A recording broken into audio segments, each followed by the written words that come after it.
7 Kakak Perempuanku Cantik Bab 501 edisi ketiga, Lang bertengger di pohon. Lu Yun meletakkan pena di atas kertas.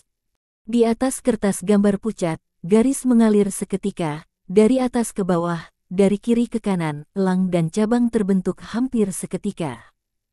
Master Yunlu, dan tentu saja Lu Yun, semua lukisan memiliki ciri khas yaitu kuas dan tintanya sederhana, dan biasanya hanya perlu beberapa sapuan untuk menggambar garis bentuk elang. Hal yang sama berlaku untuk cabang bawah. Dengan pena dan tinta paling sederhana, garis besarkan konsepsi artistik yang paling dalam. Pada awalnya, Lu Yun merasa bosan tinggal di kuil Tao di gunung, jadi dia menggambar beberapa hal sesuai keinginannya.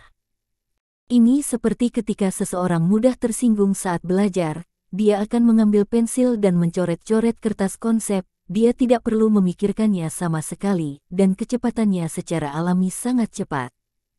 Hanya saja ranah Lu Yun lebih tinggi, yang dia gambar bukanlah garis yang kacau, tetapi beberapa garis besar. Setelah beberapa pemasaran oleh Master Tao lama, garis besar sederhana ini telah menjadi konsepsi artistik dunia. Lu Yun sendiri tidak tahu bahwa dia sangat cakap. Tidak perlu 2 menit sama sekali. Lu Yun tidak berhenti sejenak sejak dia mulai menyelesaikan pena, semua garis digambar sekaligus, dan kemudian dirangkai menjadi lukisan yang sempurna. Versi ketiga dari Elang Bertengger di Pohon. Menyelesaikan. 3 versi Elang Bertengger di Pohon memiliki garis besar yang serupa tetapi berbeda dalam detail internalnya. Awalnya, saya menggambar hal-hal seperti yang saya inginkan, jadi tentu saja berbeda setiap saat.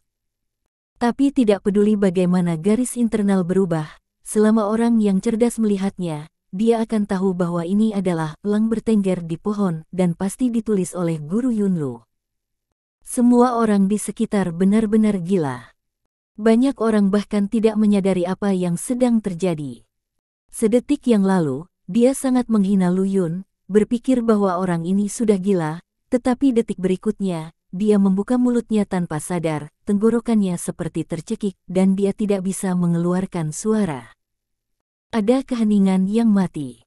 Alasan utamanya adalah dampaknya terlalu besar. Sebelumnya, semua orang mengira menggambar Elang Bertengger di Pohon dalam 10 menit hanyalah mimpi, tapi Lu Yun benar-benar melakukannya.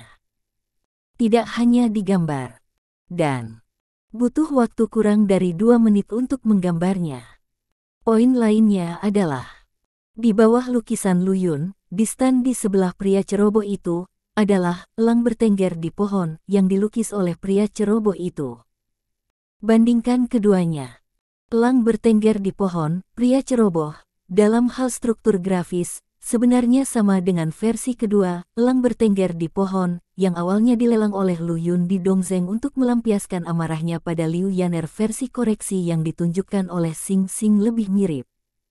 Lagi pula, dia menghabiskan banyak waktu untuk menyalinnya, tanpa rasa kefasihan yang dia inginkan, dia secara alami akan lebih memperhatikan kesamaan pukulan.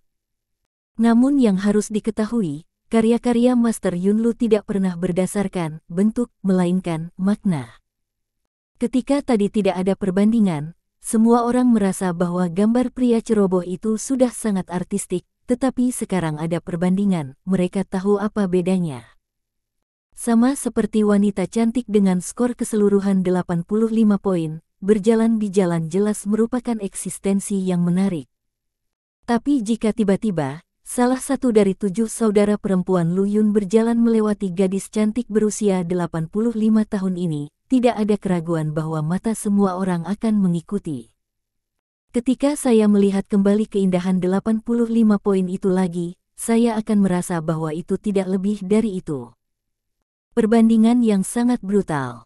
Pada saat ini, bagaimana mungkin semua orang tidak menyadari bahwa pemuda di depan mereka yang telah lama diejek oleh mereka adalah Tuan Yunlu sendiri? Pantas saja dia berani berdiri dan mempertanyakannya, ternyata dewa itu bertemu dengan yang palsu, jadi tidak ada yang cuek. Tak heran jika ia menggunakan pakaian ini untuk menutupi dirinya dengan ketat, ternyata tetap low profile, meski semua orang tahu bahwa ia adalah Master Yunlu, mereka tetap tidak bisa melihat penampilannya dengan jelas. Bukankah ini gaya misterius Guru Yunlu yang konsisten? Saat ini, semua orang berani memastikan bahwa pemuda ini adalah Tuan Yunlu. Gayanya terlalu kuat, terutama pria ceroboh, yang menyisir rambutnya yang berantakan ke belakang dan menatap elang bertengger di pohon. Dia terkejut. Dia mampu meniru elang bertengger di pohon sedemikian rupa. Tentu saja dia telah mempelajari lukisan Guru Yunlu, dan dia juga penggemar Guru Yunlu. Melihat elang bertengger di pohon yang dilukis oleh Lu Yun, sekilas dia yakin bahwa Lu Yun adalah 100% Master Yunlu. Tanpa diduga, Tuan Yunlu masih sangat muda. Terlebih lagi, dia tidak menyangka bahwa ketika dia menggertak dan menipu, dia akan bertemu dengan idolanya. Pria ceroboh itu tiba-tiba merasakan rasa bersalah yang tak terbatas. Dia hanyalah seorang pelukis pengembara sebelumnya, dan dia paling mengagumi Guru Yunlu, dan dia sering meniru gaya melukis Guru Yunlu. Sangat sulit bagi orang awam untuk meniru gaya Guru Yunlu. Bahkan ahli kaligrafi dan seni lukis di tingkat istana tidak dapat meniru, karena mereka tidak memiliki pengalaman seperti itu. Sebaliknya, pria ceroboh ini, dengan bakat melukis dan kaligrafi yang tinggi, dan mengembara selama bertahun-tahun, telah mengembangkan kepribadian yang malas dan sulit diatur, yang sangat cocok dengan gaya freewheeling Guru Yunlu. Jadi dia meniru sedikit konsepsi artistik. Ini juga aneh. Ketika saya sedang melukis di jalan, sekelompok orang tiba-tiba datang dan memuji gayanya, yang sangat dekat dengan Guru Yunlu. Pria ceroboh itu tentu saja sangat bangga dipuji karena dekat dengan gaya idolanya, dan dia dengan cepat menurunkan kewaspadaannya terhadap geng itu. Selama beberapa hari setelah itu, geng itu akan mendatanginya dan memujinya. Pria ceroboh itu berpikir bahwa orang-orang ini, seperti dia, adalah pecinta kaligrafi dan lukisan, dan juga penggemar Master Yunlu. Hingga suatu hari, sang ketua geng, yaitu lelaki berambut cepak, bertanya apakah ia ingin tinggal di rumah mewah, mengendarai mobil mewah, dan tidur dengan wanita cantik. Omong kosong. Siapa yang tidak mau? Namun mimpi seperti ini hanya bisa diwujudkan dengan tidak mengetahui posisi tidur yang digunakan.